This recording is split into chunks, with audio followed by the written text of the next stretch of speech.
Hey guys, it's Kenny Phases here with CG Cookie, and welcome to our new series, Blender Bites, where we showcase fundamental Blender concepts in bite-sized pieces. In Blender, fluid physics are incredibly simple to set up.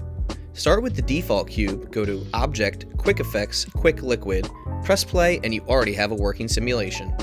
Every fluid simulation has three main parts: a domain, a flow, and effectors. The domain is where the simulation happens, the flow is where the liquid comes from, and the effectors are objects that you add where liquid will collide with.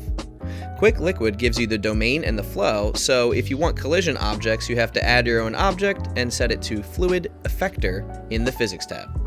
Once you like the motion that you see, increase the resolution divisions for higher quality. See these following examples of different resolution levels. Then, finally go to Cache, switch type to All, and click Bake All.